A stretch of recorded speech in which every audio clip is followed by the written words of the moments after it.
Good evening, everyone. Welcome to the first episode of the Open Mic Comedy Podcast. This podcast is designed for people on the open mic circuit, whether you're a comedian, an MC, a promoter, a tutor, anybody who has any involvement in this industry. And welcome to episode 1, whose first guest is somebody he's beaten the frog, he survived the Ding Dong Gong show, he was runner-up in the West End Old New Act of the Year for last year, or 2023. And he runs his own comedy night called OM Comedy, has his own YouTube channel, which you should subscribe to because I do. And he's currently working hard and becoming a medium-sized football fan, and he's good at shaving. So I'd like to say welcome to Chris Alley. Oh, thanks, Mark. Yeah, thanks for having me. I'm glad to be here. I'm glad you said good evening, everyone. You know, it's a podcast. People could listen in the morning. I have no clue. That's a good start. I just want to go through sort of like how this show's going to work for all the new listeners that we may or may not have. We're just going to have a free-for-all chat about what it's like being an open mic comedian or a promoter or MC or all of those things, and just see where the conversation takes us and whatever we want to say. So I'm going to first off by saying welcome, Chris. And how long have you been involved in this madcap world we're living in? So I started in March. My first gig was March 27th, 2022. So I've just been doing it for about a year and 9 months. Yeah, just over that. So how many gigs have you done total then? I've done about 189, maybe 190, or coming up close to that. Yeah? Yeah. What kind of brought you into it? Why did you choose to do this? Well, I've got a twin brother, Matthew Alley, who also does stand-up and is, he signed up to a comedy course in Christmas 2021, and I quite like playing poker. So generally, I play poker in and around Christmas time because there's a gap. I've got, I don't know, for some reason, it just seems to fit with what I'm doing. And I'd won about £1,700 in Nice. 3 days. So he'd sign up to a comedy course, and the course was the comedy school. Cost almost £300. Thought about it for a minute and decided to sign up. We did the 6 weeks course, did the showcase, and had about 2 weeks off, and then kind of just started gigging from there. Yeah. And it all started from a game of poker and some winnings. Yeah, exactly that.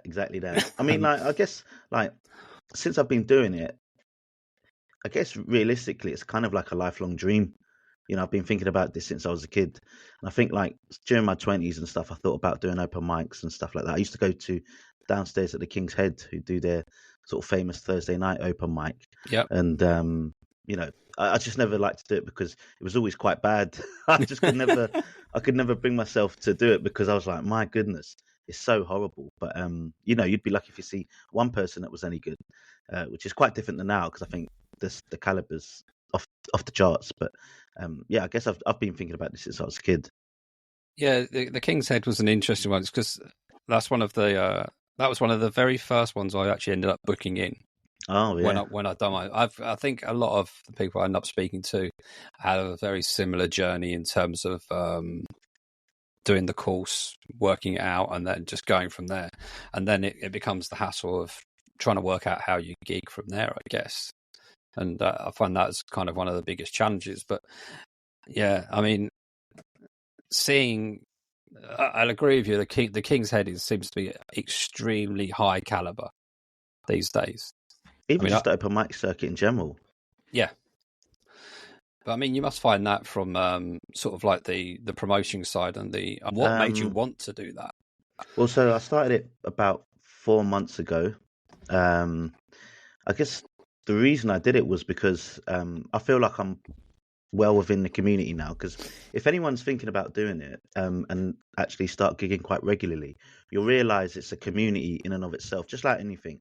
You get to see a lot of the same people, people you like, people you don't like, people that are are friendly and not, and it's such a diverse range of people, particularly in London. I mean, I can't talk to anywhere else in the country, and so I don't know, I guess I have always had, the reason I started it is because I basically wanted to start a night that I wanted to perform at myself. Yeah. Firstly, I wanted to try MCing, but I couldn't get any spots. Like no one's giving you. It's really hard to find experience and spots where people are going to give you to MC because it's hard. Not everyone can do it, but I just wanted to try it. Um, and I wanted to practice MCing, couldn't get no spots.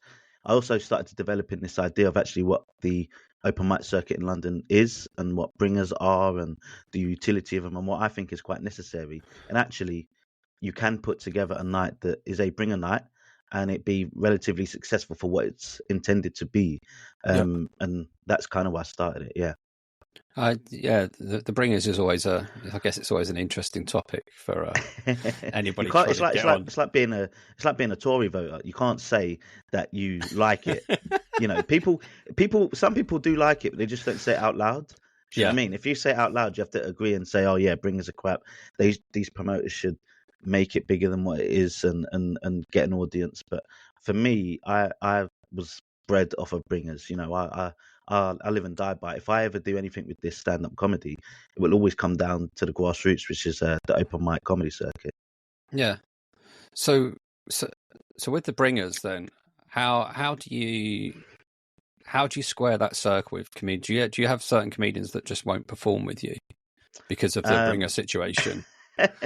well, this is You the don't have to interesting name thing. any names, but No. Look, well, look, this is the interesting thing about it, Mark, and this is why I think that people need to be a bit more open about what bringer nights are for, because there are people that say that they won't do bringers, but those same people, I mean, the last set of applicants I had for was all these people that do are really, really good and shit on bringers, and because people are hearing that the OM is doing relatively well, people are applying for it, even if it is a bringer night yeah, across the board.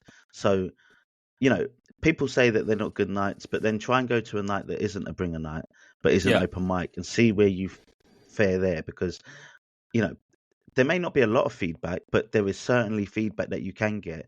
And I don't know, I people see me out there all the time and they're still laughing at what I'm saying. So I'm not sure what the problem is. No, I agree with you. I've done probably most of the more common nights that are out there, and you do some of them that are, they may say they're non-bringers, but you get there and it is literally just the comedians there. And I don't know. I find sometimes you may get 50% of the comedians there aren't interested in anybody else that's on the stage. They just want to do their 5-10 minutes or whatever and then go home, and then that be it. Whereas I guess for people more like myself that are into the newer side of things, I want that feedback. I want somebody to come up and say, do you want some advice? Yes, give me some advice. Tell me what I'm doing wrong. Tell me where I'm standing, what I'm doing wrong. How I can make something better or change a joke or whatever, or what you liked and what you didn't like. Just tell me something, because the way I see it is I'm just never going to improve unless you get feedback. Yeah, well, this is one of the things about it is I think that people can, because of the level of familiarity within the community, people get quite self-conscious about themselves and say, well, you hear it all the time, comedians say, oh, you've heard these jokes before. But that's actually okay, because people are self-conscious, they don't openly speak with a lot of comedians. I don't find, Hmm. it's really hard to find comics or people that are trying to do stand-up to actually talk about it and converse about it really in an open manner, because it's hard. You're kind of going out there and really revealing yourself, Yeah. but there's a utility in talking to other comedians, and that's one thing that I try and do with when I'm out, because I like it. I think because I've been doing it for a year and 9 months, but in the open mic circuit you're like a granddad. Do you know what I mean? You feel like you've been doing it forever. What am I still doing here? Bringing out my friends and bringers, and still going on the Facebook group with a +1 saying, yeah, I'll pop on, like, but I love it. And I certainly, if people want to hear my thoughts or I see something that I might, you try and be kind about it, but Yeah. I'm totally with you. It really should be about how we get better together. Yeah.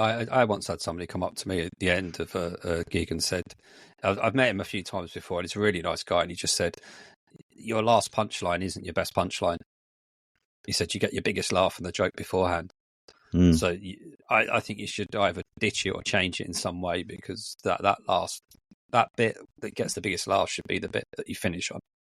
That's like, then you kind of know it subconsciously, I think, but you don't want to do something about it. I think, as I hasten to say, we as comedians, because I still don't class myself as a comedian, I get very precious about the jokes that they've created or and stuff like that, and how they've nurtured them. And then sometimes they just don't want to let it go. And I find that really, really hard to do. So, like, can you think of any kind of joke that you've created that has either evolved over time to be something better or completely different from the original idea? Its concept kind of remained the same, but at the end of it, it kicked a lot better, and it still kicks today. Yeah, it's essentially what is my best five at the moment, which starts around this joke around the Premier League made this list called the Blacklist. I love that. Yeah, thank you. And I used to for the first year. I was just messing around a lot. Like, I was not consistent in terms of the material I was doing, changing material all the time. When I first started doing that, that was what I just loved saying it. When I saw it, it was the first thing that came to my mind. I went on Google, I went on Twitter, and I was like, "Has anyone else seen this yet?" And no one had made the joke. Like, not even on Twitter, and they're quick. So I was like, "All right, let me say it." And as soon as it came out of my mouth, it was just, I loved it. And how it kind of developed has been what is essentially like a lot of material around the concept of the person of color, the dynamics of race, I guess, and black and white. And I'll be honest, I mean, I've even started doing this bit about people coming up to me and saying my comedy's too black, because I never intended that to be the case. You know what I mean? Like, it just, and if you speak to anyone that knows me, they'd be like, they wouldn't have expected that either, because I don't really sort of use that as a main identifier of mine. In respects to kind of like, I don't know, whatever people talk about it these days. But the fact that it's kind of now at the forefront of my material, that Blacklist joke has now developed into basically, it's close to 7, 8, 10 minutes of really, really good stuff. It's basically what's built my material up to this point, and hopefully the stuff that you like too. Oh yeah, I the line that gets me every time, and it's it's where you go, and the other guy. The other one that missed. Yeah, the other one that missed. That's the line. I don't want to ruin it too much for people, because if they haven't heard it, but it's just, and the other one that missed, and it just plays into that stereotype of, I guess, the racism that can be about things like this, and you know where I'm going with that. But I think it enforces the point of the old man syndrome kind of thing, because it was Sancho, wasn't it? Yeah, it was Sancho. Yeah. But that's the thing, though. That's the thing as well. Like, one of the things about that joke and why I've really enjoyed it is because there's a lot of different takeaways. The reason I said it was because it was true. There was someone else that had missed. Yeah. But that's the funny line, isn't it? And it could be, for some people, it's the old football adage of, just footballers and whatever else. Don't even think about it like race. Some people see the racial tones to it. Some people see, it seems to have a balance that really, really works well with what I'm trying to say with it. Yeah, no, I think it's great. I think that joke is one of my favourites. I have a little set of jokes I hear from certain people along the way, and there's certain jokes from certain people, because you see so many people, so many different people, and I guess it's part of the thing is that we as comedians hold on to those jokes, and then we get, I don't know, about self-conscious about saying the same joke over and over again, because you're in front of a lot of the same people if you're doing on the open mic circuit. But you then have to remember that people don't remember all your jokes. So somebody's heard it, but they don't realise they've seen you until they've heard that joke. So they see this fresh-faced person on the stage, and that's it. And then they hear the joke and they go, "I've heard you before." Yeah. And you get that little bit of a kick, and it's like, yeah. Because, I mean, I mean, I am genuinely a subscriber on your YouTube channel. I find Thank you. I really enjoyed watching the whole path that people have been on. Because kind of when I started this, I started my Instagram pages. It was me and my tutor, and that was all that was on it. And it was just like me showing what I was doing, but for my own records in pictures. And then was never sure if it'd ever make it into any kind of domain for somebody to actually look at and consume. So it's nice to see this whole vlog, in effect, I guess, come out and show the real world and what's going on around and how your thinking is and what you do. Yeah, I mean, well, thank you first and foremost for being a subscriber. Anyone else that listens, my comedy journey, like and subscribe, which I don't say enough. I tend not to be an over promoter. But to be honest, the reason I started doing it is because when I started doing the stand up, I was going to record everything. I wanted to record it, and I wanted to have a record.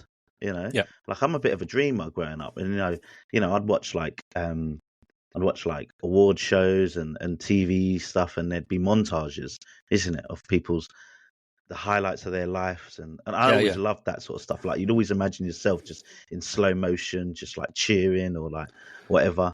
Yeah. And so I had to record everything, and then I was thinking, well, the only really place that I could save it on was YouTube because I don't use their servers. Exactly. I'm not really technical, but why am I going to use mine? And also because I've a good amount of friends that live abroad, so I was just going to post it on there. But actually, I literally watched his last one just before I got on here, but I kind of stole the idea from poker. There's a community now of people that do poker vlogs, and the biggest one probably going is one guy called Brad Owen. I know the one. Oh, do you? Oh, well, there you go. Yeah. On it because I kind of got the idea that people are going to see it, but then I was like, I've just started. Who's going to watch it? Like, who's going to watch it and then come out to my gigs and then be like, oh, I'm not going to my fan base. And then also someone's going to steal those jokes. Like, even I knew I was crap, take them, please. I've got no problem with that. And I remember at the very beginning as well, because if you start doing it, I don't know if you found it, Mark, it's hard. It's hard doing like gigging. It's hard. And it's kind of aimless to a degree. So it also added as an extra motivation to just produce a little content for myself, just something else to just give me reason to be like, all right, let's get myself up for today. Let me gig. Let me actually try and do something that slightly alters it, because I'm putting the full sets out now, and really challenged me to approach the stand-up in a different way. And I think actually maybe that's probably why I embrace it much more than others, because I love it. I can literally watch my progression through to development. I've always enjoyed being out there. So yeah, it's I think I pretty much record every single set that I can do, whether it's audio or video. Most of the time it's video, but sometimes you're in a room and you just feel like, nah, it doesn't feel like it's going to be a good one to want to watch back, but I want to record it just in case. I watch it back and I'm like, oh man, this is brutal. But I take it, have you heard of the methodology that goes about with regards to what I think Sarah Millican came up with the idea, is that you stop thinking about your previous night gig by 11 o'clock the following morning. Whether it's good or bad, after 11 o'clock, don't think about it again. And I thought it was quite an interesting little theory, but I can't do that. It takes me till 11 o'clock the next morning to want to watch it back, because I never know how it went. I come off stage and go, yeah, I think that went really well. And then you start thinking, did I forget this? Did I miss this? Did I get this right? Did I make the most of the opportunity? And then there's always a little bit of fear of going, I don't want to watch that back yet. And then let the dust settle and the brain kind of relax. And then it's like, yeah, no, time to watch it back. And then I can be ultra critical of it. But the whole recording of it, I think, it's kind of vital, I think, for a comedian to actually be critical of themselves and want to learn. Yeah, I mean, I know, I can't stand how I sound. I know how I sound. Yeah, I sound just go back to that Sarah Millican point, because I think I don't necessarily agree with it in that sense, but I think my take from that is understanding that the capacity that you have to do what you're doing. You know, the problem is that we've got a lot of other stuff going on, and I recognized quite early on that I have to start compartmentalizing. I'm quite good at doing that anyway. My job kind of allows me to. I've got to be quite engaged in my job most days. Yep. So, I started to just think and structure in my days what I'm going to do in terms of, all right, this is the time that I'm going to allow myself to even think about the comedy. And it doesn't need to be that much. You go to work and just before a gig, that's a good thing about having recordings, because I'll probably watch a recording back once.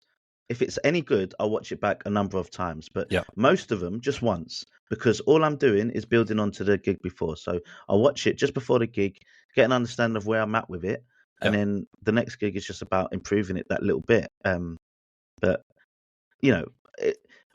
it's really, really hard, I guess, for some, but just try to separate yourself from actually thinking about it all the time, because I get it. It's something that you, I guess, care about, and it's something that you're connected to quite a lot. But I don't know, man. For me, I've got a lot of stuff going on in my life, and I've got to be attentive to that too. Otherwise, I'm going to go crazy. It can be hard to turn the brain off sometimes, though. And that's what weed's for. But I can't do that anymore. I'm high right now, so that's what it is. I think it suits me though in a lot of ways, because I try to be balanced in a lot of stuff. Because the thing is, like, it can get on top of me. One month, 1 week, all of a sudden, I've accidentally got a gig every day. Yeah. Oh my God, I'm about to have a panic attack. I don't know how some of these people do it on a regular basis. Like, I gig as much as I can gig while being attentive to everything, and just find ways to separate yourself if you can. I mean, I seem to do an okay job with it, because it can't be too burdensome. Not at this point. It's just about growing and learning. Yeah, and just having fun, I think, and enjoying it. That's absolutely vital. Yeah, I think one of the reasons I kind of went down the route of recording stuff was, and most of my stuff's on YouTube and stuff, and it's barely ever gets to double figures in terms of people that have ever seen it. But there's a few friends that know it's there, and they'll go and watch it, and they'll chuck some feedback. But I sometimes want to, maybe even like in 15 years' time, not doing this anymore, but look back and go, I did that. I had the balls to stand up in front of anywhere between 10 and 100 people, and I made people laugh. I don't want to be remembered as the guy that was good at computers in his life. I want to be the guy that, as Marc, he gave a comedy go. It was a good laugh. Not, he could fill in an Excel spreadsheet. It's just, I'm sure hopefully your friends and family will think more than that. I mean, I hope so. You might be an absolute loser, I don't know, but you seem a nice guy so far. I mean, you've got DVDs in the background, so I'm not sure what the fuck's going on there. Yeah, I know. It's when we moved into this house, that was specifically built for those. We moved in like 11 years ago. Yeah, you might be remembered for worse. Yeah, but no, I think it's vital to get the recordings out there and put yourself under the spotlight, but not put yourself under too much pressure. But also understand that if your aim is to make people laugh, if you're not making people laugh, you need to change something and you need to learn. And if that means talking to other people, damn well do it. Well, I don't know, boy. You just got to face reality, I guess, to a degree. I've had a few reality checks with myself about what I'm doing, and you compare yourself to others, and I've got a twin brother who is compared to by others on a regular basis, and I understand it's difficult, but you just kind of got to understand what you're in it for. What I've said to people, for me, is I've already lived my dream. I've fucking murdered, Marc. Yeah, I have murdered, and I'll happily say that. Not all the time, and it's not like every gig, but I've had ones where I've been like, this is everything I've dreamed of and more, right? And the showcase was the first time that happened, and it's happened a few times after that. So then when you're on the open mic circuit, I don't know, if this was a hobby, it would be a fantastic hobby. If I did this once a week, once every 2 weeks, once a month, it'd be great. But I think there's something with this stand-up thing where it's like the only reason you can get into it is to be a professional and to be famous. There's no in-betweens, it seems. People that go to art class don't be like, oh, I'm going to be the next Picasso. Yeah. I go to some of these open mics where there's people that do music. Mm-hmm. And these people are there enjoying it and loving it, and terrible at playing the keyboard. They can't sing a lick, you know, and they're just happy doing that, Yeah, right? Because they know that there's certain things. You go to five-a-side football, there's 40, 50-year-olds playing, and they're just playing for the fun of it because there's certain things that you can't do when you get to a certain age. But yeah, stand up, because you can kind of do it whenever. I don't know, is it, or maybe it's just because there's no visibility of the in between people that you see on TV and then everyone else. yeah, I yeah, don't know. People are just obsessed with the idea of, I think, becoming big stars. And then you go into a pub where there's four people, or less than, and it's just terrible. And you're not making people laugh because of your terrible jokes, And then you ask them, Mark, do you record it? And you're like, no, never. You're like, oh my goodness, yeah. Eh, yeah, I you're not giving guess yourself a fighting chance. no, no. You need to see where you're what you're doing right and what you're doing wrong, and enjoy what you're doing right as well. Oh yeah, yeah. Be proud of that, boy. I tell Because people I'll be mashing on a regular. I don't know about you, when I first started, because I've only been doing this now 9 months, my first gig, the showcase, went amazingly well. Everyone's showcase appears to go amazingly well. You Yeah. are in a room full of people that are being supportive and friendly, but then I do think there's a little bit of a myth when you talk about the showcases like a free pass, in that you might have a few friends and family in there, but the majority of that people in the room are not there for you. They're for somebody else. Mm-hmm. So if you can please half of the rest of those people, then you're doing something right, I think. But trying to get that buzz again, I think, is so hard. Well, no, exactly that. No, exactly that. And I think that's where some people get brought back to reality, unfortunately. But the thing is with that, you're talking about the showcase being the friendliest crowd you're ever going to have. And even if you get half of them laughing, if you go to a room where there's one person or two people and you get them laughing, Yeah. that is what I'm talking about. Like, Yeah. I've murdered in a room of four. I've gone into this. I'm like, we're going into some of these rooms and there's no one there. So in my mind, I'm like, I'm just trying to be undeniable. And part of it is, you want to put on a show, but you got to be good at your craft. So at some point, you've got to just really focus and hone in on what you're doing. Yeah. Don't be trying to please people too much at the start because you're crap. We're all terrible. Like, Yes. And I mean that like realistically compared to, because some people come out of the box and, it's weird with this because sometimes you could be in the right groove and you're like, oh, I'm starting to get this. I'm doing all right here. And then all of a sudden you're like, I can't buy a laugh. Yeah. I cannot do it. I'm in a dip right now. I don't know how to get out of it.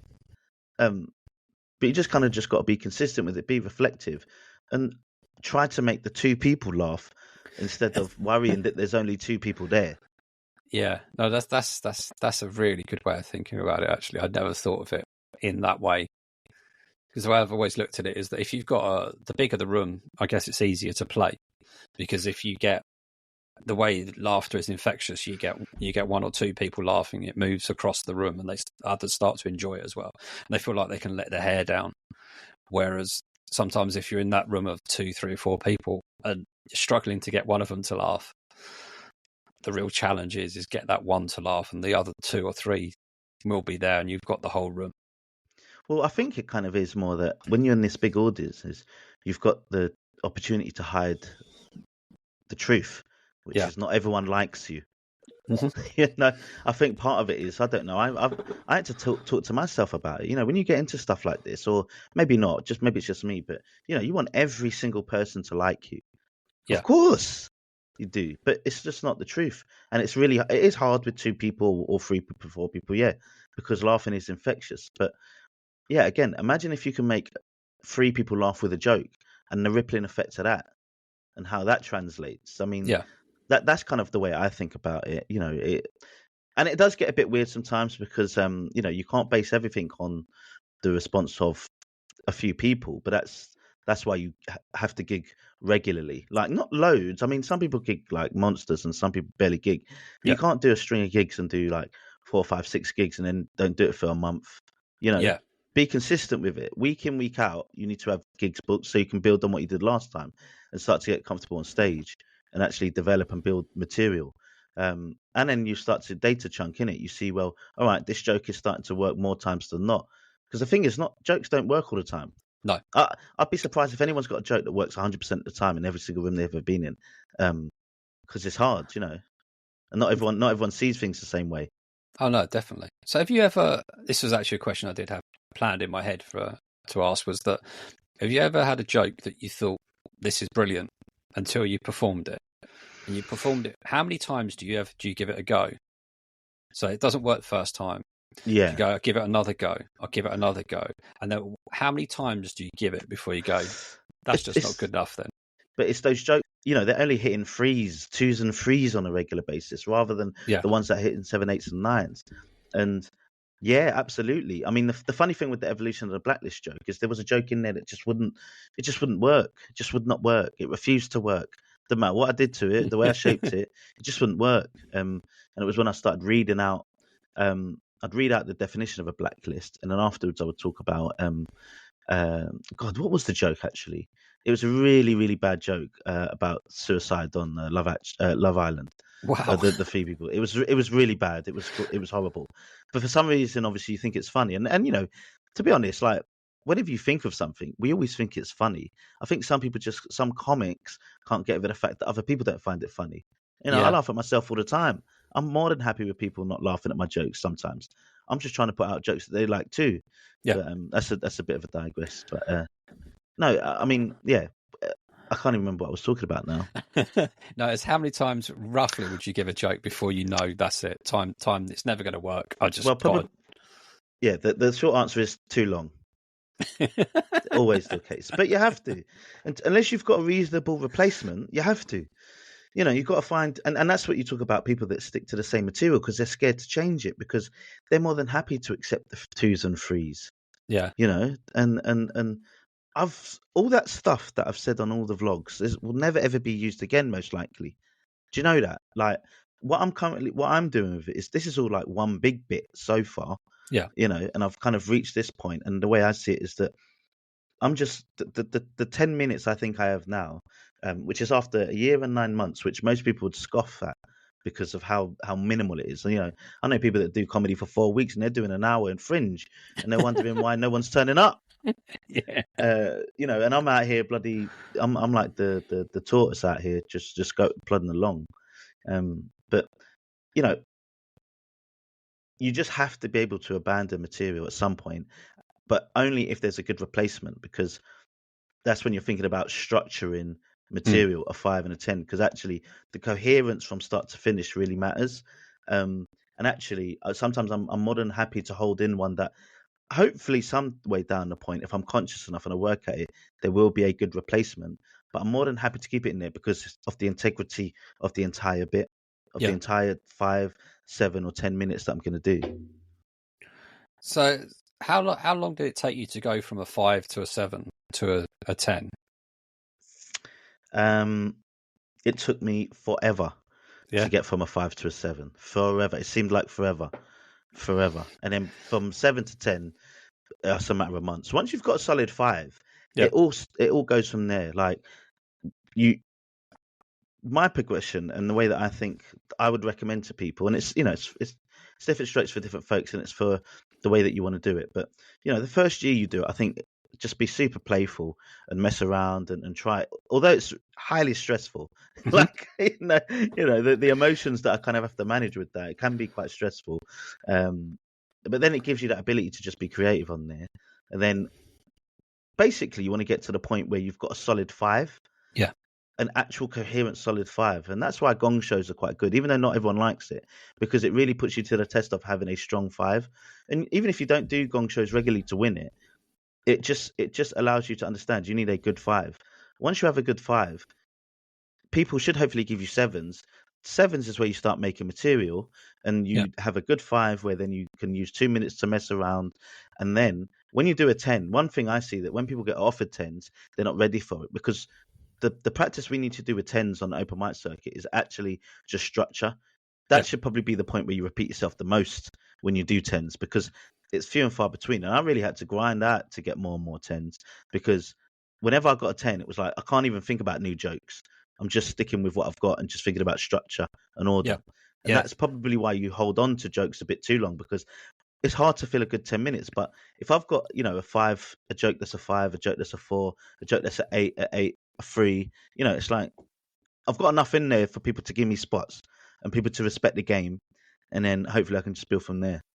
Yeah, no, cool. So you touched on gongs. Yeah. So you've done the frog, you beat the frog, Yeah. you survived ding dong. Yeah. Were both of those first time successes? The frog and bucket, absolutely. Yeah. What was it? I've done the blackout as well, Greenwich, Yep. which I didn't pass. The Ding Dong Gong show passed my first time when I was pretty weak actually, but I had a heckler that helped me out because I had a decent response and that kind of won me over. Yeah. Passed that by the skin of my teeth. But then with my strong stuff for the blacklist, one of the worst bombings of my life doing it a second time. Unbelievable. I don't bomb that often. Like it doesn't go well and it's hard to gauge on open mic. I don't really bomb. That was a bomb. Yeah. And then I've done a couple others. So, but they weren't. The frog and bucket was first time. Yeah. Yeah, because I remember seeing that on one of your on your videos. Because Yeah. I remember, I specifically remember. I don't know what the joke was, but there was a joke you'd done, and the host was Brennan Reese, and you could see him in the bottom corner of the screen, and he was chuckling away to himself at a couple of your jokes. I'm like, if somebody of that kind of caliber's laughing at this, there's something in this. This is good. Well, the thing I love about that, because it's one of the vlogs that I've got back a couple months ago. The thing I love about it is that on the night, up to that point, I was the last person on the second section. There's 3 sections, and up to that point, it was absolute dross. It was not good. There was 300 people in this venue, and it was just rancid. A lot of people that weren't really doing stuff. It just wasn't great. Man, they were really bad words for using to comedians. I do love it, but it just wasn't great. Yeah. So then when it comes up to me, it was weird because you see on the vlog, like, I actually remember thinking on the day I'd booked it a couple, like a couple months before then. Yeah. And so and then all of a sudden I'm on a train to Manchester being like, imagine I go up there, I've booked a hotel and I get gunged off in 1 minute. Yeah. Imagine how that happens, or even less. And then people will be describing my material like I just did those people that were before me. But then obviously it was a great gig. And then afterwards, you'll see on the clip, he goes, thank God for that, because it was like someone's finally funny. And honestly, it was just a gig of my lifetime. That's one I watched back and back and back. It was, I was on the hunt for a good clip, because one of the things about trying to progress, one of the currencies is having your hands on a good clip. Yep. And I'd basically been chasing a good clip for months. And it kind of all came together in that one moment at the Frog and Bucket. Best gig I've had since I've started. I had a fantastic clip that I watched back again and again and again. And managed to get the respect of that comedian you just mentioned, who I don't even know. Brendan Reese. Is he any good? Yeah, he's very good. He's very good. Oh, good. He's actually just released this Christmas special over on YouTube. He released it on Boxing Day. I haven't got around to watching it yet, but from what I understand, it's very, very, very, very good. But he was a great MC on the night, and a really great guy. We were just chatting afterwards, and couldn't have been. You talk about, like, I don't know, it's comedians, and sometimes they can be a bit standoffish, but he was given all the praise and respect, and gave me the time to chat. So he was a great MC. Yeah, I think certainly as a beginner, when you get that little bit of somebody else's time, I think that makes the world of difference. Even, I mean, I did beat the blackout as my 7th ever gig, and it's better. No, ironically, I don't know what when you saw me what set I was doing, but if it had Toy Story in it, I don't know if you would remember, but there's a certain joke where everything leads up to the end, which is a joke about Toy Story and about I won't ruin it, but yeah. And I got to that point where the whole punchline, so I got to 4.5 minutes in, and the final card went up, and I'm thinking to myself, you've sat there and you've listened to 4.5 minutes of build up, and the next 2 words were the beginning of the punchline. and I didn't get to them. And the people that were there with me, I only really did it because a few of them that did the comedy course with me had signed up for it. So it'll be a laugh, go for it. And as I walked off, two of them had their head in their hands and went, "I can't believe they got rid of you at that point."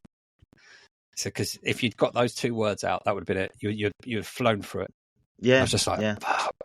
It's weird with them because that the gong shows is really what forced me to change the blacklist bit and actually work on it even more, because at that point it was a really good 5 minutes and it was working really, really well. But I did 3 gong shows, and every time I'd got to that specific bit when it was the Love Island joke, it just gong gong gong. Yeah. And I'd come off stage and comics would always say, "Oh, I think you really got hard done by there," because I know at that point it was always going really, really well, and I always thought, if you just let me get to the next joke, we'll be plain sailing, we'll be home. Yeah. But they just refused to kind of let me get past that point. And although on the open mic circuit and when I was performing regularly, it was kind of working out okay, it just it just kind of reinforced this idea that I'm trying to put myself in the best position for as many people to like me as possible. So Yeah. if it's it was without a doubt, this is where I'm getting gonged off, and I'd tell people about it. I'm about to get gonged off here. Like, remember this joke, and then I boom boom boom off, and that's why the frog and bucket one's so great, because once I changed it, and then for that to be the kind of like, all right, boom, finally completed. Do you know what I mean? The set was rounded off to a T once I'd kind of changed that one bit. Yeah, I think the one thing I learned from the Blackout is the only gong show I've done, other than Big Nose Comedy's gong show, but that doesn't really count. That don't count. Love David Lewis, that don't count. Yeah, but it's too friendly. Yeah. But the thing I learned about I got gonged off at that. Can you believe that? Shocking. He must be a first. Honestly, I've never seen anyone else except me, and I do it a lot. But no, with the Blackout, I kind of learned that you can't do for me as a storyteller, and it's a story that encapsulates everything. You can't do your normal 5, and it was a case of you can't start with your second best and end with your best. You're almost your best bit almost has to be at 1:55, just before those lights go, because then you've then captured their interest again, and there's that chance where they will then keep you for a little bit longer and a little bit longer, and you keep teasing and pushing and pushing. So I'm actually going back to do that again in about 2 weeks' time. So I don't know. So it's going to be an interesting one. It's again, it's like, for me, it's about what the utility of the gigs. You know, I've seen people that dive too much into gong shows and all their stuff's catered for it, and then it gets a bit weird. You know, in general, like, comedy audiences are different, and I think they look for different things. So if you become people go specifically to gong shows just for that, and I think some people go there waiting to just get you just before 5 minutes. I've seen it happen so often. It's like, this must be on purpose. You know, this is real conniving stuff out here. But, there was a guy last week, or the last Beat the Blackout before Christmas, I think it was. There was a guy I know that was doing it. Somebody put their card up before he'd finished his first joke. It's like, you get 2-minute grace period, and they were waving their card for the whole of his set. And then somebody else, and I saw again on an Instagram post who was performing, I can't remember what his name is, but he got gonged off on 4:55. 4 minutes, and you're like, 5 seconds. Yeah. Why? It feels so cruel. But you know what? Like, that's what it is. That's what it is. I mean, again, you know, for me, I just see it as a challenge that I had to try and overcome. Because the thing about it is that, you know, even being a storyteller, the thing I want to be in terms of a comedian, if I can call myself that, and I would call myself someone that does stand up. I wouldn't say I'm a stand up comic necessarily, because, I mean, I don't know, you're getting a bit existential there, but I smoked too much weed. I was about to get real expansive, and I thought, no, that's going to get boring as fuck. But the thing about it is, like, the reason why people don't like gong shows is because they're fucking brutal. They're brutal. You know, do you know how good your jokes can get from pleasing them? Like, super tight. And also it gives you the bravery to, I just come up with this new joke, which I'm not going to say, but I'm going to start doing it. And like, I love it because it is just so, like, I would not have said that a year ago. Yeah. No way.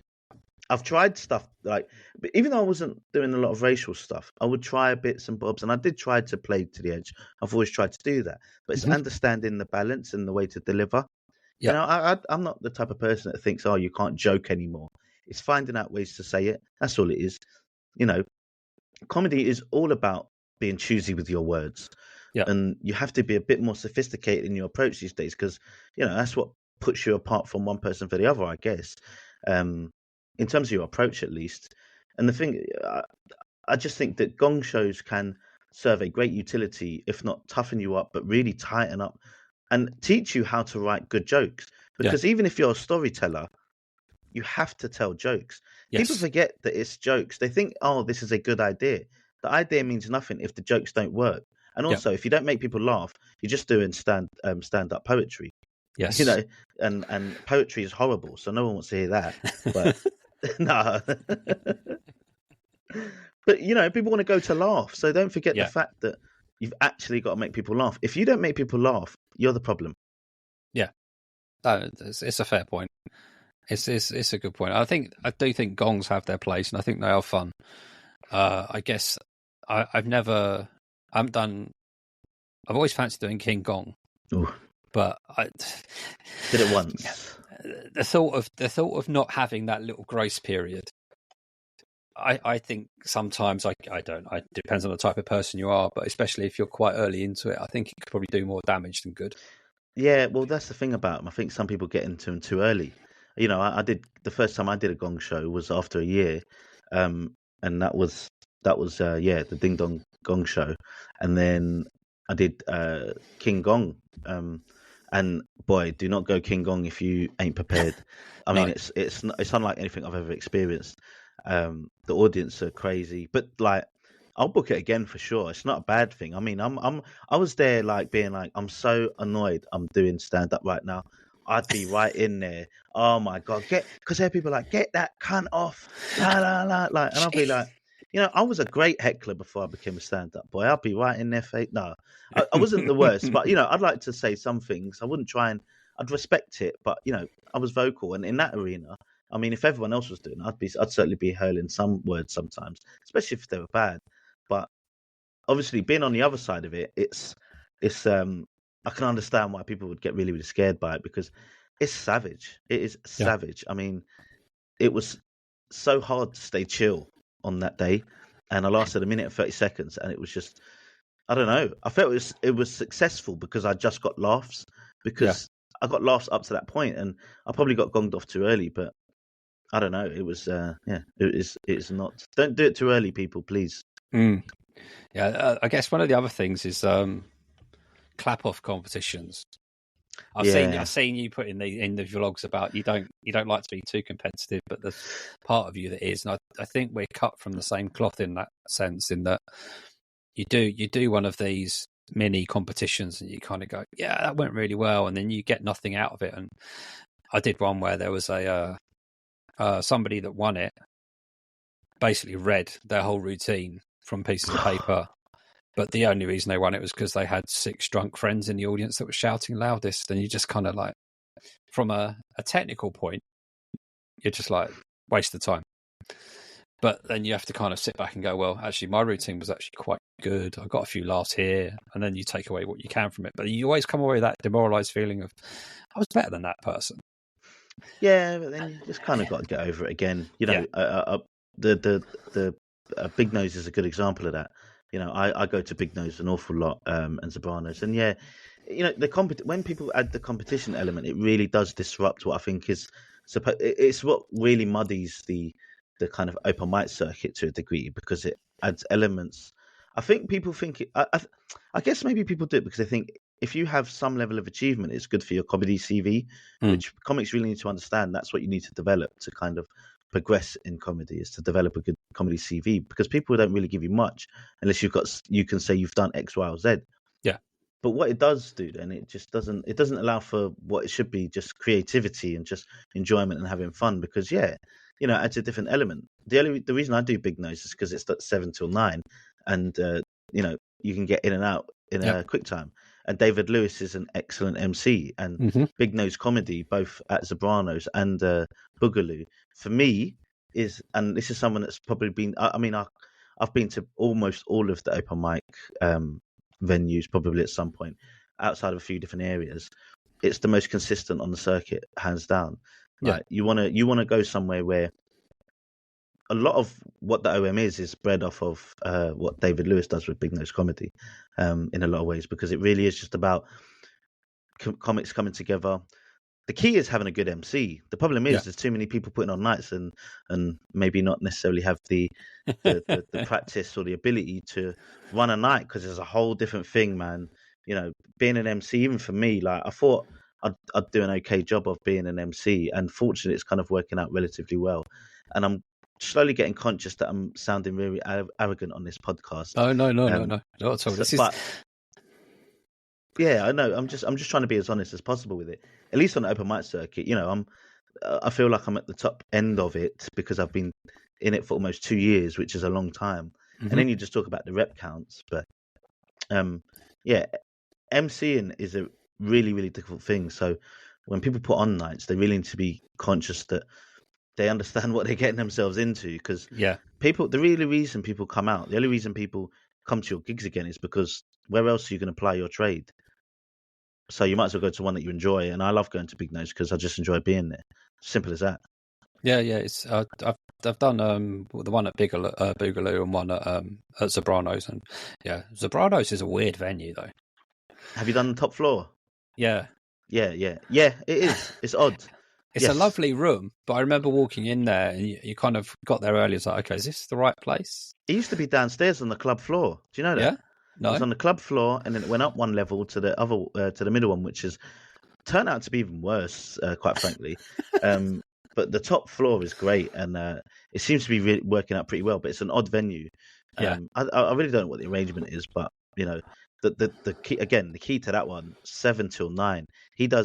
David Lewis does not do longer than 2 hours, and that is beautiful. Please don't do longer than 2 hours, people. Yeah, some nights can be tiring, should we call it? Yeah, again, it's practice. It's this idea of you know, people put on nights for all their own reasons, and I don't want to shit on that, like, you know, they don't know what they're doing, because there's many that are pretty successful, but it's not where you're going to become a star with some of this stuff, and it's practice, and it's really hard to sit through 3 hours of bad comedy, or amateur comedy, I should say, not bad, amateur comedy, because you know, especially if you want to get good at it, you have to gig, I think, at a minimum 3 times a week to get good at it in a pretty good time frame. Like you could do it for 6 years if you did it consistently. You just won't do it as quickly. If you've got the capacity to do more, then maybe potentially do more. I don't think when you start out the first year or two, doing more than 3 or 4 is good, because I just don't like. I don't understand how you've got the mental capacity to make the progressions in your head. You know, we're not very technical up here quite yet. We're still quite slow. You know, and to be able to actually think about what you're doing in a conscious manner and to develop it that way, I just don't understand how I couldn't do 2 gigs in a day, because I wouldn't even know what the fuck I was doing. Yeah, you know, in terms of progression, at least, I'd just be saying the same stuff. Yeah. No, I guess you also don't get that much time to reflect on things if you're doing more than one in a day. But I do agree that the consistency of 2 to 3 a week, depending on progression time you want, is kind of the key. Leaving big gaps, I think, can be problematic.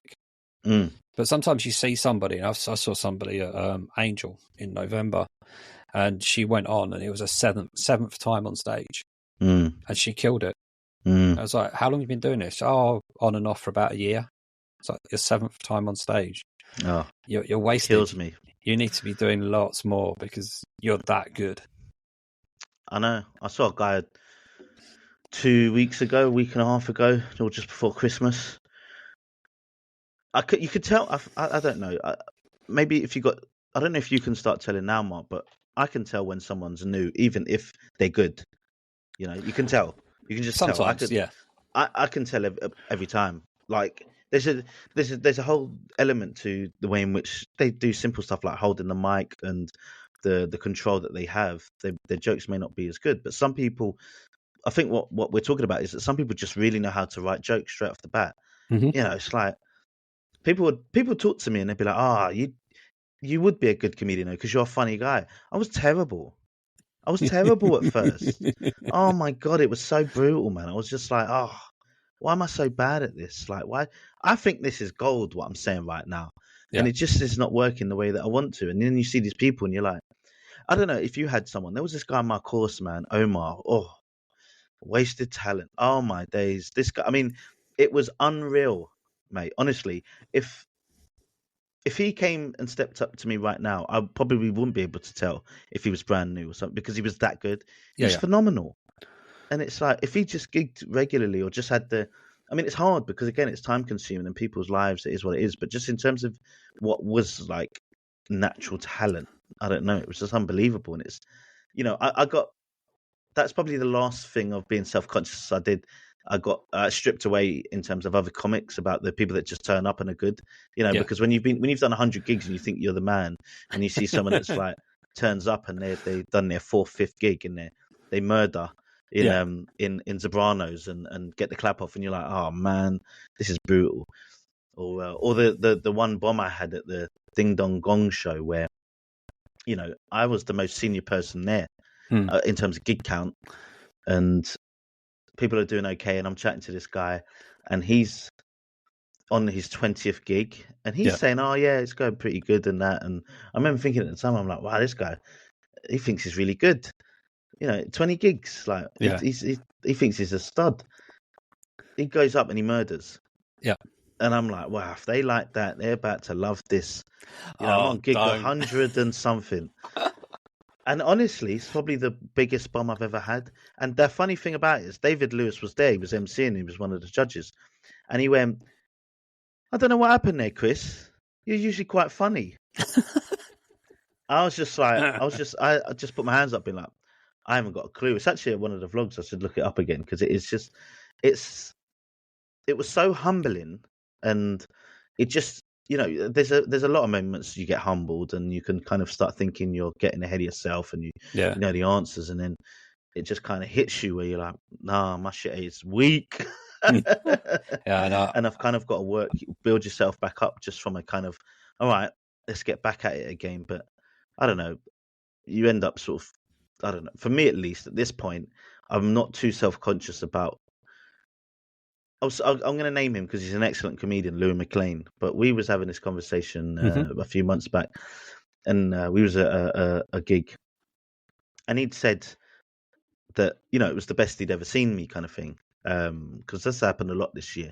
A lot of comics that I've kind of grown up with in this class have sort of seen me and been like, "Oh, Chris is really starting to get together," which has been really, really nice.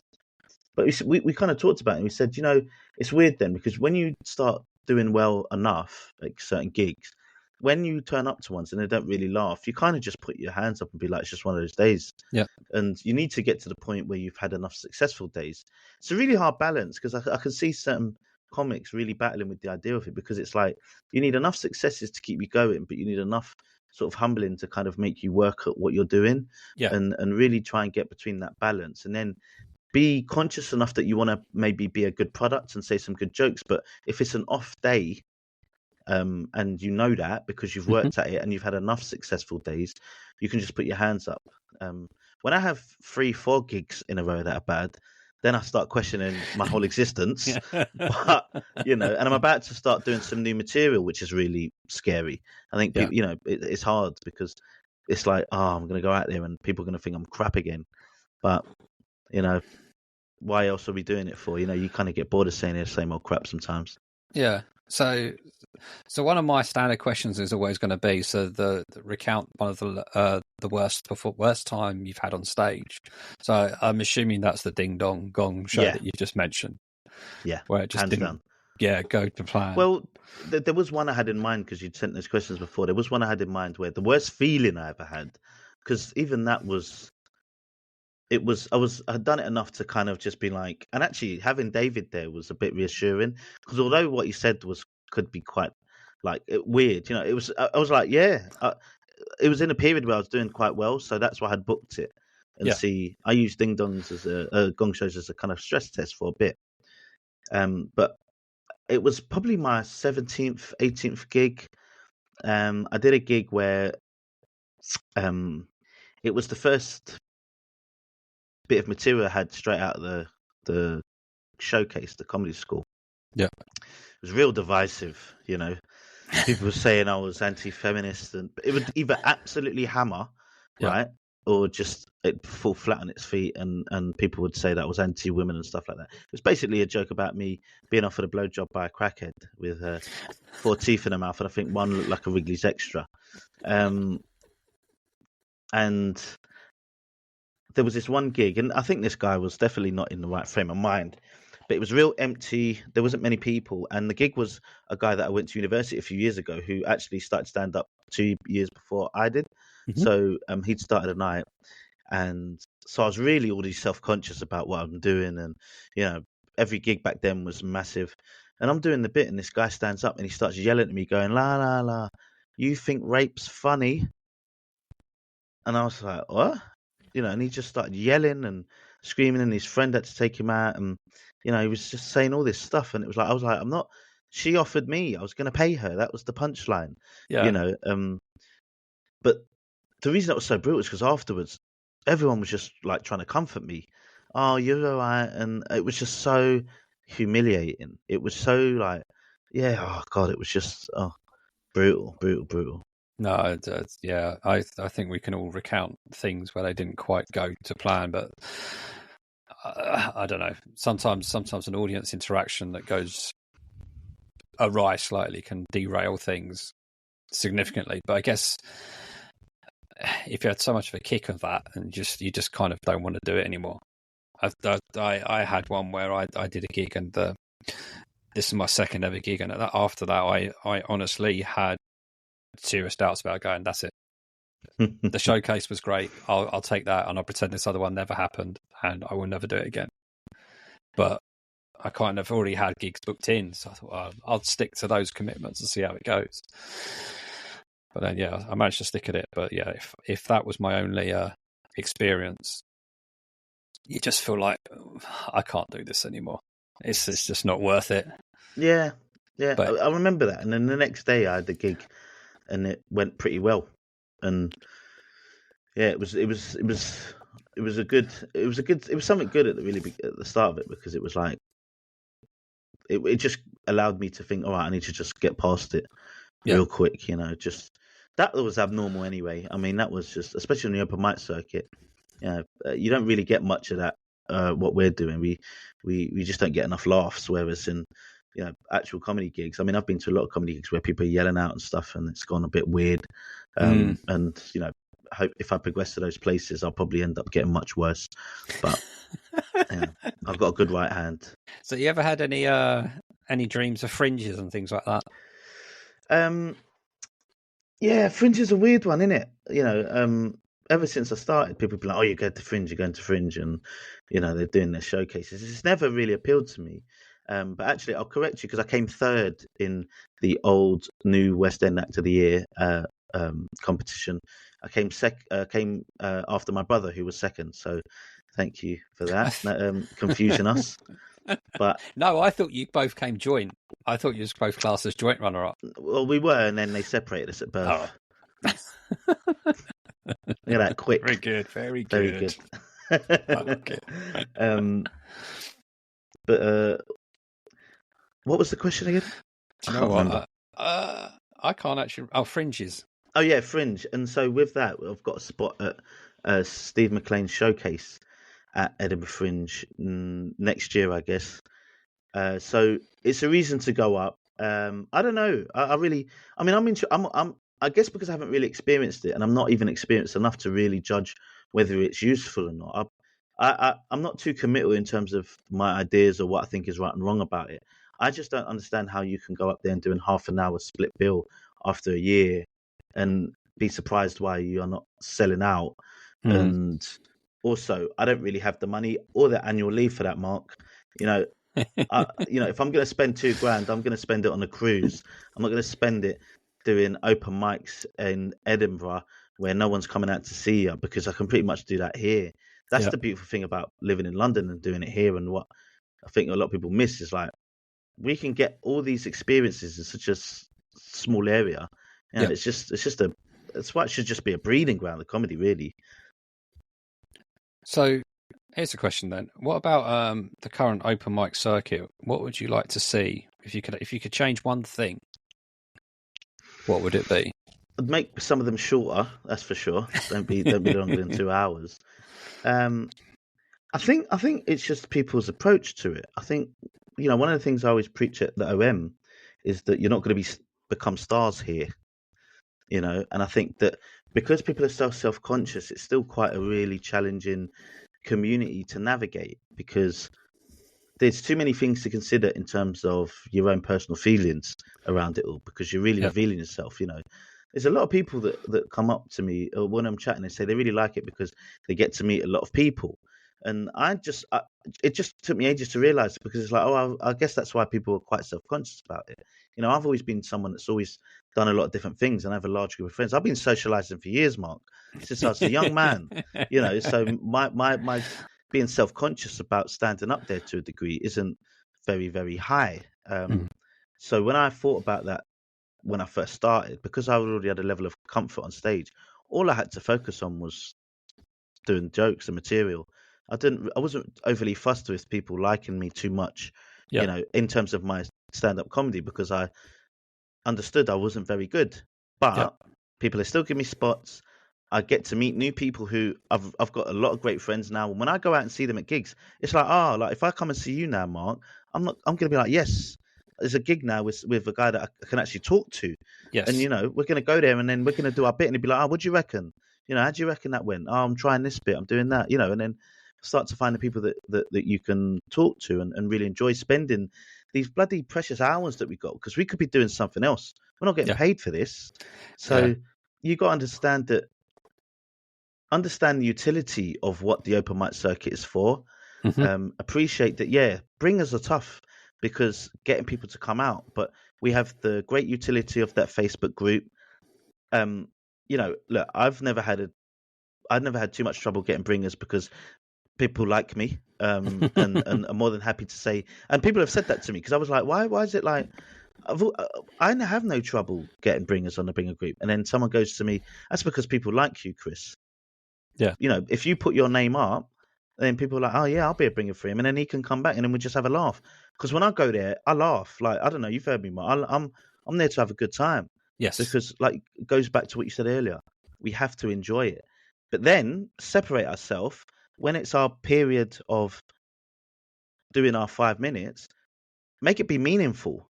Yeah. And it doesn't have to be just because you don't get laughs doesn't mean it hasn't got to be meaningful because you can work on structure. You can work on what order. You said that person came up to you after a gig and told you your joke's the wrong way round. Do you know how often I see that? And that's because people told me. They came up to me and said it's backwards. And you get to see other comics. You get to see them regularly and see what they do and the changes that they make. And then you take tips off of that. I think it's a gift to be able to go into these nights and be surrounded by more creatives. When I go to the open mics where it's just, I've got one round the corner from me, which is North London open mic, where it's more for, musicians, but you can do stand up as well. I wouldn't recommend it because you talk about an empty room. Them bloody musicians don't laugh at anything. You want to put yourself up to a challenge, but it's there all about collective creativity, being around like-minded thinkers, and actually how do we enjoy this and then potentially get better at it. I don't know why people get too self-conscious about it, why they use bringer gigs as an excuse as to why it's not being as fruitful. I tell you what, I'd prefer to go there and work them rather than empty rooms. Yes. I think maybe it boils down to actually, are you enjoying what you're doing? Because it's, again, you're just getting too much in your own head about trying to be successful, and not successful in terms of being a superstar. I mean successful in actually trying to get people to laugh, because it's hard. It's hard. It's easy and it's hard. Sometimes you say something and right off the box, it's like, that's gold. And then sometimes you say stuff, I'm like, why aren't people laughing at this? Why? It's ridiculous. But I would just say, just people's approach needs to change slightly in terms of the utility, and make sure that the time that they spend out there is meaningful, and that bringer gigs are actually great because you're just around like-minded people. You know, you just got to figure out how to get people out, I guess. Yeah. So here's a question I've always got an intrigue with, I guess, promoters as such, is how many applications you actually get for a night? Ooh. Well, it's this is the third lot of the third Google form I put out for the third lot of gigs. And it's grown a lot. Well, the funny thing about this one was, you know, we're talking about people that shit on bringers and they want to get off it as soon as possible. You know, the conversation in these Facebook chats around bringers is like, I use them when I have to. And, you know, the word is getting out about the OM. And Mm-hmm. now, like, you know, there was a lot of 5-minute people applying for, a couple sevens, and, you know, a few tens, because obviously they're the people that are probably the more experienced. I've had an overwhelming amount of tens come in this one, and I don't know, it's still building. It's not been going on very long, but I'm getting quite a lot. Uh, I mean, you know, at least a few hundred every time it comes out, for sure. Yeah. Yeah, man. And the last one was overwhelming. I had to shut it down early. I could only keep it open for about a week and a half. Wow. Yeah, yeah. It's just too much, and it's hard because I need to get. You know, I like a lot of people, and I've got to have some turnover as Yeah. well at the same time. And it's like, you know, it was when I started it, I was really conscious that I need to be careful about this because people are going to associate me with this thing, and that because of people getting self-conscious, if they don't get spots, people have already come up to me and quite self-conscious about the fact that they're not getting spots because they've applied a couple times. And Yeah. it's just like, you know, I'm definitely trying not to be uh, uh, uh, exclude anyone. You know, I don't ask for much. I ask for your name, your email address, how many gigs you've done. I don't even ask for a clip because sometimes I just pick people up at random. Yeah. Um, but I think I just need to, yeah, now I've started to be a bit conscious of people that I've got a little spreadsheet where it counts how many people have applied, and then if they haven't got on, they'll be getting on. So if you do apply, just please apply again. If you don't get a spot, it will come round to you, I promise. Yeah. Yeah. It's. I think that's one of the hardest things I've learned is that there's certain nights that I have applied since April last year, and I never had a reply. And you kind of get to the point where you're kind of thinking, am I going to bother? And it's one of those really, I noticed you've done it on your Instagram page. I think you're saying you sent out the emails for the next lot of applications, which I think is great. It's when you get people that are promoting nights and they just leave everyone hanging. They don't tell them, yes, you've got it. No, you haven't got it. Or even if you haven't heard by this date, you've not been successful. Yeah. Because I've ended up now with a diary of everything I write down is I applied for this, I applied for this, I applied for this. Because then I like to keep a note of who's giving me spots, where I haven't performed. But also, I never want to be in a situation where I apply for 2 spots on the same night and then all of a sudden I get off for both. Because I don't then want to turn down somebody to say no when I've never performed with them before. Because I think that feels kind of very disrespectful and possibly a black mark against your name for wanting to perform again in the future because you've turned them down after applying. But it's that Yeah. whole thing with this, like, how long do you give some people? But again, I've really adjusted my thinking since doing the OM about that, because I'm exactly the same with you. You know, when I mark down a date that I've applied for, I've marked that in my calendar as already booked in, but a certain color, purple, Yep. because that means, right, don't book one that day. Yep. And I'd keep track of the ones that I'm booking and the ones that I've got a whole spreadsheet for that as well. Yeah, I understand the challenge because not everyone's that way, Mark. You know, not everyone is that way where they want to. They're pretty unconscious about the fact that they're just going to drop off a night. They don't really care. But some of them are really good comics, and as a booker, I can't be like, well, if you're just going to drop out and use it, then I'm not going to have you back, because it's useful to have people that are actually pretty good at your night come out, because hopefully it brings out people from the local area to come out, but also for other comics to see, to have something to strive for if they actually want to get better. Yeah. But you know, it's quite difficult. I had this recent thought about it, is that actually, to a certain degree, I would, if someone drops the night out for something that is perceived as better, that's the whole point. So as long as you're going somewhere that is like an open spot at a club, or Yeah. you want to double up because you're headlining at another gig, if you're just doing another 7 spot at the some comedy night around the corner, Hmm. that's a bit tough to take. And I Yeah. think that you need to be respectful of the night, because also it's a mutual agreement. You're going to come out and hopefully provide something. Because the thing is as well, when they talk about bringers and how bookers need to make a night, I'm putting you on. Yeah. You're the product, Yeah. right? If I've got to sell something, give me something to sell, Yes. right? If that's what it's going to be like, if that's the attitude you want to take. But the OM isn't about that. The OM's grassroots. It's for people just to be creative, and then they can move off. So and then I try and be conscious of that by the communication that I have. Yes. Put out a message saying that the email's gone out. If someone has to drop off a night, the first thing I say to them is, what date can you do next? Because I'll get you on. Because I don't want them to be too nervous about this idea that you're going to be blacklisted because you ain't applying. Because I get it. I applied for gigs for well over a year before I got given a spot. It's hard. It's very demoralizing. It's like job hunting. It's so hard, because you're just putting it out and again and again and again. And why are they not doing it out? I've given them 4 different clips, and all these things that kind of make you self-conscious about trying to apply for spots, which is something you shouldn't have to worry about, because at the end of the day, all you need to be going out there is trying to get your reps in. I think about it in terms of like going to the gym. It's all about the rep count, meaningful reps as well, thinking about it and trying to work on your craft. All this other stuff is kind of ancillary to it, but not really. It's not conducive to actually good comedy, because all this, we put a lot of effort just stand up there for 5 minutes, and so you need to strip away all that self-consciousness about what's going on with it, and just be like, look, if someone gives me a spot, then great, and don't be too worried about it, because you're just going to kill yourself. And look, I've been through it. I just got through it much quicker than others. Yeah. It's nice actually speaking to somebody that actually, it's just letting the comic know that you've applied, that hey, it's not happened this time, but it could happen soon. But it's the ones that just don't let you know. Yeah. And you sit there going, right, how long do I give it before I then apply for somewhere else? And then you just get to point out, stuff it. I've got no option now. And if they come back to me and say, you've got a spot, well, I can't do it now. I've committed somewhere else. Yeah, but then you're just cutting yourself off, Mark, because, I've got one gig in particular that, God, I just kept applying. It's a really good gig, and I applied for ages. Yeah. And then I got given a spot, I got given another spot, and all of a sudden now, it's on a regular basis. And I'm glad I stuck with it, because again, I think all of that stuff is just being a bit too self-conscious. Just if you're good enough, then people will put you on. Yeah. And it's hard to get to this point where you're good enough.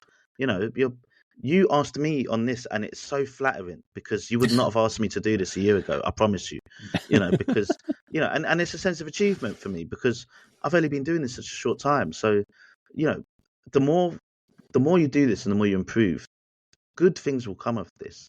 It has to. Yeah. Even whether I'm a professional stand-up or not, something good from just actually building a skill set and developing a network of people and chatting and hope, if you want to be a good stand-up, then focus on that. All the other stuff about, not getting spots, comics seeing you do the same stuff, not getting laughs. I mean, God, you're going to be worried about not getting laughs. Gosh, you're going to have a hard time out there. Yeah. No, I know what you're saying. Okay. I want to round off every podcast needs its own little niche. So I've got a little bit of a challenge. I know most comics like to have a bit of a challenge in the things that they do.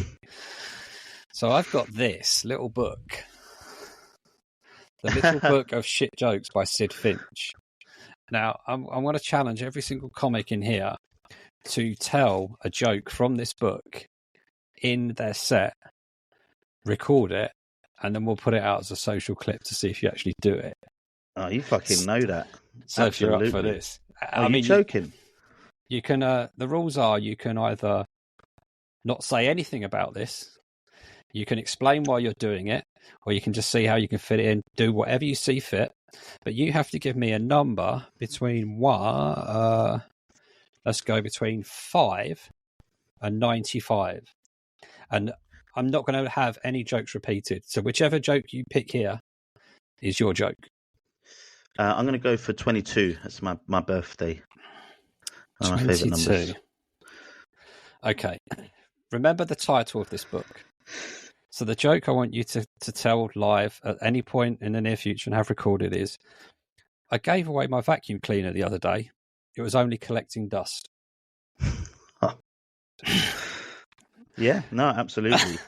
Do you know what? Right, because the thing is, I love it because you didn't tell me this before, did you? No. This was not an email. Nope. And hopefully I've not killed your spirits by embracing this because I think it's fantastic. And what it's a good example of is actually because you just said I can either tell the audience or say something beforehand. You know, no, I'm not going to say a word. I'm not going to tell anyone about anything, right? Because that's how, you can't.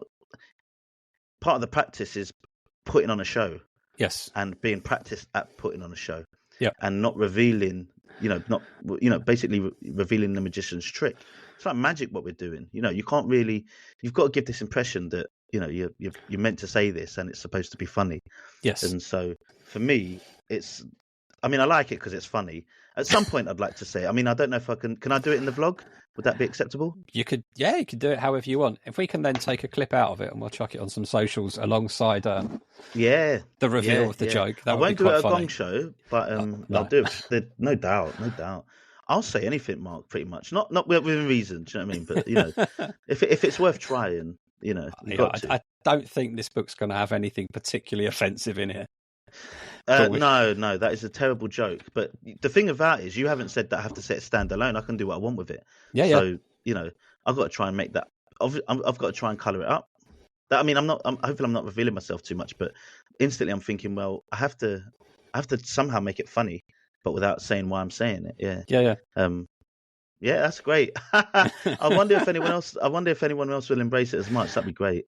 It's interesting because I did a Tell them they don't have to say it. That I'd love. I mean, give it to them. Maybe actually no. Let's see if they do, and if they don't, you say, "Well, Chris Alley said that he's not going to mention it."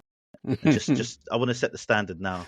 Yeah, I don't think many people are going to mention why they're doing it, but it'd be interesting to see if anybody does. So, well, what you might have, because what some people do is, because I feel like I've seen variations of that, but they'll say to the audience, "All right, I'm going to say this, and please cheer." Do you know how often that happens for clips? That happens, Mark. It happens loads, people's clips and stuff, and then they just chop up, and it looks like they've got a big cheer, and they've just asked the audience to do it. I won't do that. It's just going to die on its feet. Cool, but no, that's I think that's pretty much the end of episode 1. Unless you want to share any other words of wisdom with us. No, just thank you very much. I mean, hopefully people kind of take out some good nuggets and tidbits about what it's like to sort of grind out there on the open mic circuit, because it is a challenge. And I do appreciate that there are a lot of things to contend with. And the thing I was most thoughtful about is I just need to make it sustainable for myself. I want it to be productive while sustainable, balance it with the rest of my life, but also try to approach it where I'm being considered, I'm progressing, because if I'm not doing that, I wouldn't do this if I didn't feel like I was getting any better. Yeah. I fucking enjoy it. Like, it could be an absolute great time. And if you get to the point where you actually murder, and because it will happen, like if you have a progressive approach to what you're doing and can sustain it by making it manageable with the amount of gigs that you do, not make it so emotionally driven, because the first few gigs was just so, every day was such a big, I was like, I got to figure this out because this can't happen. Where now it's something I do. It's like going to the gym, and then I have enough gigs that I try to book where, all right, that's why gong shows are good, because it's like I've got a reason to drive me towards that gig, and just have reasons to progress. But yeah, make it sustainable and enjoy it. Cool. And lastly, what's your socials? And I'll also put those in the description of the podcast so people can find you. Yeah, so on Instagram, I'm at Chris_J_Ali. If you also want to follow the OM Comedy Club, if you want a gig, come at the OMCC, I believe. Please do, if you want a gig. If you're applying for it already and you haven't got on, you will get on eventually. There is a turnover rate that I want to try to achieve, so you'll get on it. It's not personal, I promise. Unless you're Marc. No, and then I guess just on YouTube, just Christopher Alley and my comedy journey as well. Look, I'm not much of a self promoter, but I like to. The one reason I like this, the idea of this podcast, Mark, is because I've really, really loved this community and I've really enjoy it. And if I don't know what's going to happen with this, I don't know, if I'll be successful in some form of fashion or if I'll ever move on. But if it was something to do with stand up, I'd always want to have a foothold within it because it's important for what we're doing. I never understood what I used to go to Sunday Stick when Craig Smalls would MC it, and he'd always say that it's really important. And actually, now that I feel like I am in the community, it's the open mic community. I'm not a stand-up comic, but this community of open micers where we're looking for this collective progression. I'm in it. I've been in it for a bit now, and I love the fact that we need to embrace it because it's important. It's important to go out to gig and be there because it's what's going to make you a good comic if that's what you want to be. Yeah, definitely. Cool. And on that note, I think we'll call that a draw. And anybody that's listening to this, please do the like, follow, subscribe, whatever it is, whichever platform this is on. And until next time, have fun.